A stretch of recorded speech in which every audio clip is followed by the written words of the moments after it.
Thanks Sam. Sanjeet,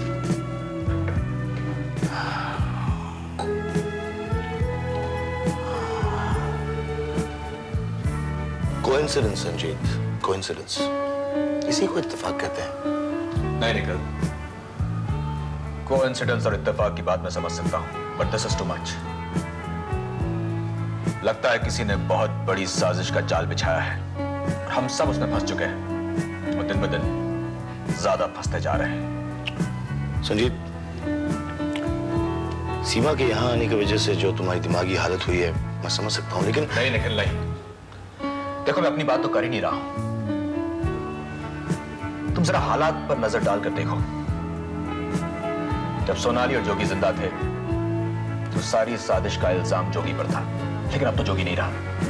तो अब ये कौन है जो अंधेरे में छुप कर हम पर वार कर रहा है? अंकिता, रोहित, सीमा और अब कर्नल साहब। संजीत, अगर तुम जिंदगी की पूरी दुर्घटनाओं को एक सेंटेंस में कह दोगे तो तुम्हें यही लगने लग जाएगा कि किसी ने तुम्हारे खिलाफ साजिश का जाल फैला रखा है। निखिल, पूरी जिंदगी की बात कौन कर रहा है? तुम सिर्फ पिछले कुछ हफ्तों को देखो, क्या क्या हो गया। चलो अंकिता की बात को जाने भी दो, लेकिन रोहित, वो अचानक बागी कैसे हो गया? और फिर सीमा, 7 साल से सोई हुई औरत अचानक जाग कर यहां आ गई। एंड नाउ कर्नल साहब। अच्छा संजीत, तुम्हें कर्नल साहब याद है? 20-25 साल हो गए होंगे। मैं लगभग 7 साल का रहा हूं। सूरत कुछ धुंधली धुंधली सी याद है। छोटे छोटे बाल, बड़ी बड़ी चमकदार आंखें और मुंह में हमेशा सिगरेट रहती थी। तुम्हें क्या लगता है कर्नल साहब यहां आएंगे? आए तो भी और ना आए तो भी, माँ हर सिचुएशन से निपटना जानती है। और अगर माँ को मदद की जरूरत पड़ेगी तो तुम भी हो और मैं भी हूं। मदद? क्या पता किसे मदद की जरूरत पड़ जाए। Anyway, just cheer up.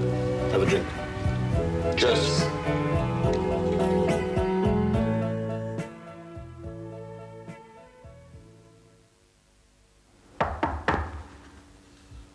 आ जाओ, खुला है दरवाजा। चंद्रलेखा, तुम्हारे जतन पर सिलिकॉन वैली प्रोजेक्ट आफत बनकर टूट पड़ा है। आदिवासियों का ये स्टे ऑर्डर लाना। तुम इधर कैसे आप पहुंचे? सर, वो जतिन बाबू बाहर थे, उन्होंने कहा आप अंदर है तो मैं चला। क्या बात है? मैं किसी गलत इलाके में कदम न रखूं, इसलिए आपसे एडवाइस लेना है। क्या हुआ? सर, एक कर्नल साहब है और ये कौन है मैं नहीं जानता। जानने की जरूरत क्या है? सर, इस नाम को लेकर सिंघानी फैमिली में काफी उथल पुथल मची है। एक और शख्स है, निर्मल देव उर्फ निम्मा, वो भी कर्नल साहब की खोज में लगा हुआ है। मैं सोच रहा था कि आप इस अंधेरे कोने पर कुछ रोशनी डाल सके तो। उस सबको अंधेरे में ही रहने दो। और तुमने बिल्कुल ठीक कहा, वो तुम्हारी टेरिटरी नहीं है। कर्नल साहब कौन है इससे हमारा कोई लेना देना नहीं है। अब तुम जाओ, और जब कोई खास बात हो तभी आना। तुमसे बात करके मुझे उलझन होती है। हम सर।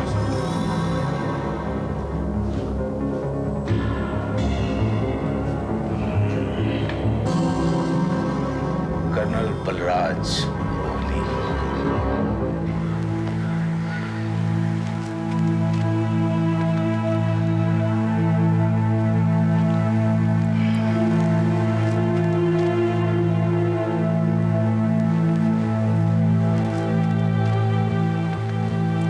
गुड मॉर्निंग संजीत बाबू। गुड मॉर्निंग निर्मल। कुछ परेशान नजर आ रहे हो? नहीं, ऐसी कोई बात नहीं। सिगरेट है तुम्हारे पास? हाँ?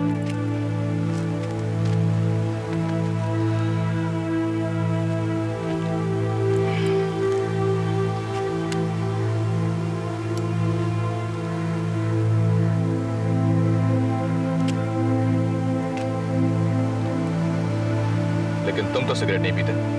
नहीं पीता, मगर रखता हूं ताकि अपना दोस्त, अपना पार्टनर अपनी परेशानी धुएं में उड़ा सके।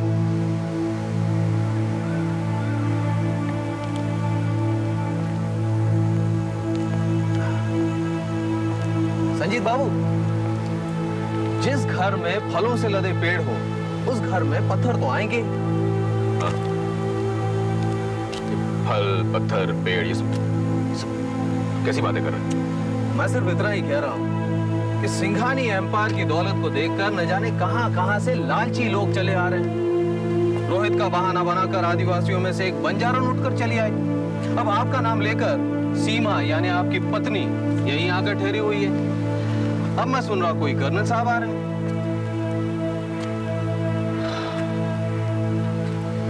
इसलिए कहते हैं ना कि मुसीबत कभी अकेले नहीं आती। कौन है ये कर्नल साहब? वो तुम नहीं जानते? नहीं। अच्छा है अगर दुनिया उनके बारे में ना ही जाने तो। अगर मैं जान लूं तो शायद इसका इलाज भी बता सकूंगा। क्या दुनिया में हर चीज का इलाज है तुम्हारे पास? हाँ। बातें करते हो। कुछ चीजें ऐसी होती है जिनके बारे में ना ही जानना बेहतर होता है।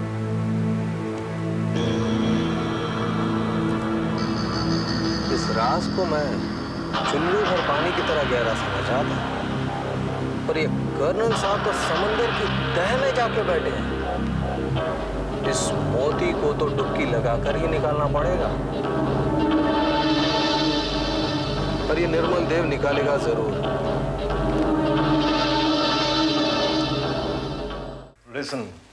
Listen, you must read what I'm saying. Yeah, the work should be done at earliest. बहुत अच्छा हो रहा है। Okay, I will talk to you later. जो कुछ हो रहा है अपने आप हो रहा है, हम कुछ नहीं कर रहे। क्या हो रहा है माँ? सुना है रोहित घर छोड़कर चला गया। इसमें हमने तो कुछ नहीं किया। संजीत की पहली बीवी लौट कर वापस आ गई है, इसमें भी हमारा कोई हाथ नहीं। और अगर ऐसे में कर्नल साहब लौट कर वापस आते हैं तो हमने तो उसे बुलाया नहीं। ये कर्नल साहब कौन है कोई? अगर कर्नल साहब वापस आते हैं तो ईला सिंघानी से हिसाब किताब जरूर मांगेंगे।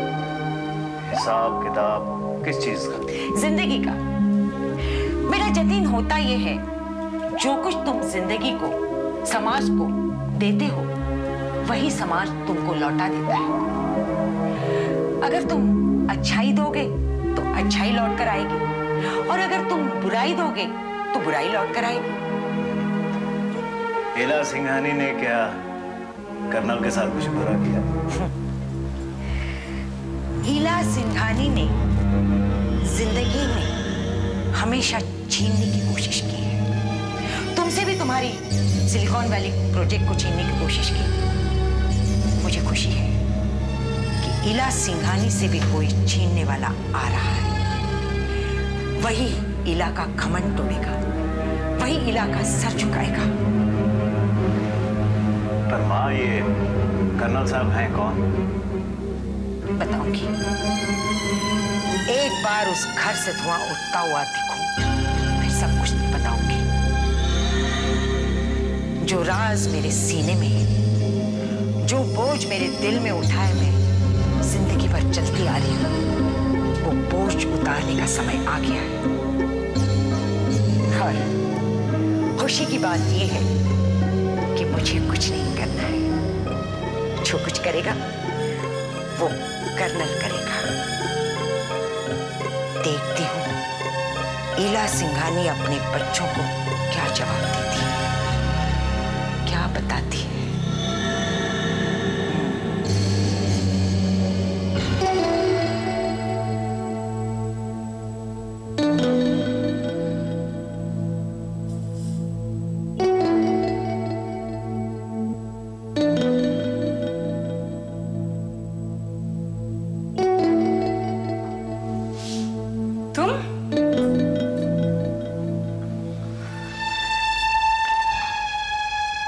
तुमसे मिलने आई हूँ। मेरी ऐसी कोई मजबूरी नहीं है कि मैं तुमसे मिलूं। खैर, जब तुम आ ही गई हो तो कहो, क्या कहने आई हो? बैठो।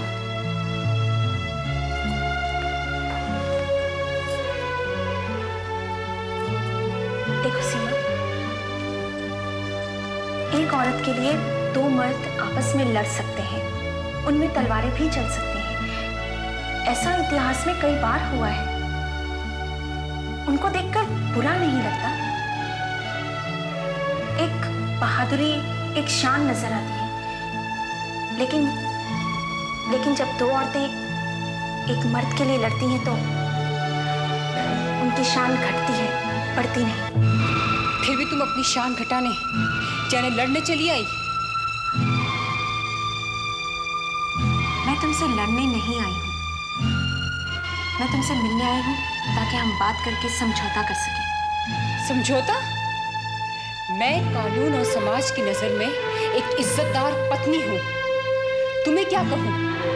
भिखारन, चोर, सिडक्ट्रेस, या फिर वो जो सारा समाज कहता है रखेल? मैं तुमसे क्यों समझौता करूं? आखिर किस बात पर समझौता करूं? बेबस इंसान की बात का बुरा नहीं मानना चाहिए, उसकी गाली का भी बुरा नहीं मानना चाहिए, क्योंकि वो गाली के सिवा और दे भी क्या सकता है। और मैं तुमसे पहले भी कह चुकी हूँ कि मैं तुमसे यहाँ लड़ने नहीं आई। तो क्या पति की भीख मांगने आई हो? पति तो पहले से ही मेरे पास है, भीख मांगने या छीनने तो तुम उसे आए हो। संजीत तुम्हारा पति नहीं है। तो पति से कम भी नहीं है। इसलिए नहीं कि मैं उसे पति मानती हूँ, बल्कि इसलिए कि वो मुझे पत्नी मानता है। फिर तुम या तुम्हारा समाज इस बात को ना माने, मुझे कोई फर्क नहीं पड़ता।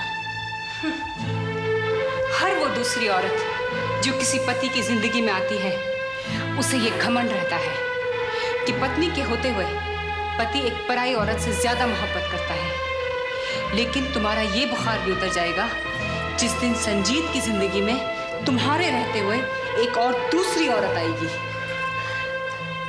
संजीत ऐसा नहीं कर सकता। मुझे संजीत पर पूरा विश्वास है। विश्वास? आंखें होते हुए भी अंधी हो क्या? तुम विश्वास की बात उस पत्नी से कर रही हो जिसका विश्वास संजीत ने तोड़ा है। मैं तो सब्र कर लूंगी, लेकिन तुम क्या करोगी? आत्महत्या? तुम्हारी जैसी औरतों का एक ही अंजाम हो सकता है, आत्महत्या। मेरा जो होगा वो देखा जाएगा, तुम उसकी फिक्र मत करो। मैं जानती हूं कि तुम क्या चाहती हो। तुम पति बेचने आई हो ना, कीमत चाहती हो ना उसकी। ये लो। जो चीज मैं बेच नहीं रही, उसे तुम सब खरीदने के लिए इतने बेचैन क्यों हो? And now, get out. I said get out.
के चला करो। कितनी चोट लगी है।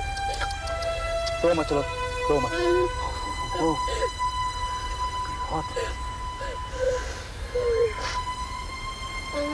मत रो बेटे, मत रो। ओफो, कितना खून बह रहा है, देखो कितना खून बह रहा है। चुप हो जा, मत रो। दैट्स लाइक गुड बॉय, बिल्कुल मत रो। शाबाश, मत रो। देखो चींटी मर गई ना।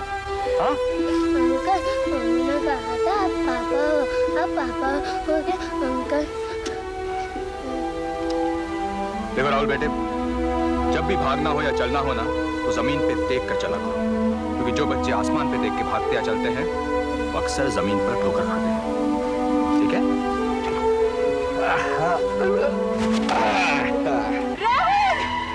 राहुल, क्या मेरे बच्चे को चोट कैसे लगी? उस बच्चे को हमेशा चोट लगती है जिसकी देखभाल करने के लिए उसकी मां नहीं होती। बच्चा तुम्हारा ही है ना?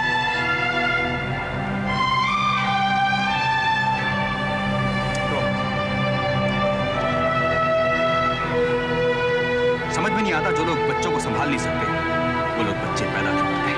यही सवाल तो मेरा है, जो बच्चे संभाल नहीं सकते वो बच्चे पैदा क्यों करते हैं?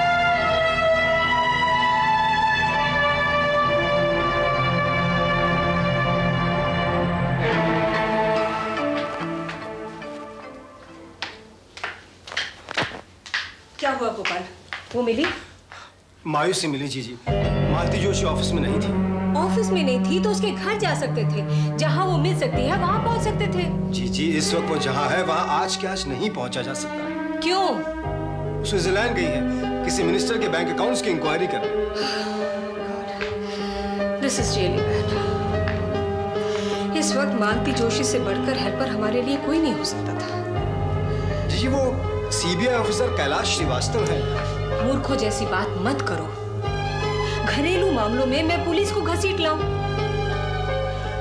तुम ऐसे आदमी का इंतजाम करो जिसका घर वालों से कोई संबंध ना हो और जो पूरा शहर छान सके और कर्नल साहब तक पहुंच सके। जी, एक ऐसा आदमी है वो। मुझे उसका नाम बताने की कोई जरूरत नहीं और ना ही उसे बताने की जरूरत है कि मैं ये सब करवा रही हूँ। I just want results Gopal. Ji, इस बार आपको रिजल्ट जरूर दूंगा। और दूसरी बात, वो कर्नल साहब से कोई बात नहीं करेगा, सिर्फ हमें ये खबर देगा कि कर्नल साहब कहाँ ठहरे हैं। ठीक है, मैं अभी जाता हूँ और फौरन काम शुरू करवाता हूँ।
हेलो। बहुत बेचैन हो मुझसे मिलने के लिए? सुना है मुझे ढूंढने की कोशिश कर रही है। ढूंढने की नहीं, रोकने की कोशिश कर रही हूँ ताकि तुम अपने हद में रहो। 26 साल तक रुका रहा मेरा, अब तो मुझे फौज भी नहीं। और फिर मैं तो खुद फौज हूं।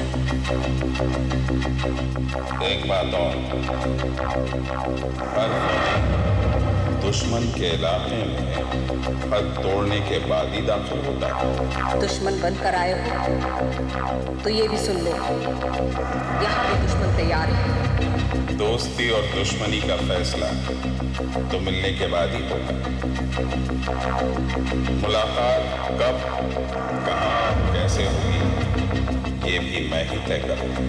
जबरदस्ती की मुलाकात और मुलाकात की जबरदस्ती मैं कभी बर्दाश्त नहीं करूंगी। क्यों?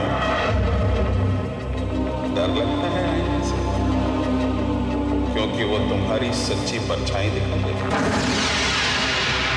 मैं ऐसे सारे आईने तोड़ चुकी हूँ जिसमें किसी अजनबी की परछाई नजर आने का जरा सा भी खतरा था।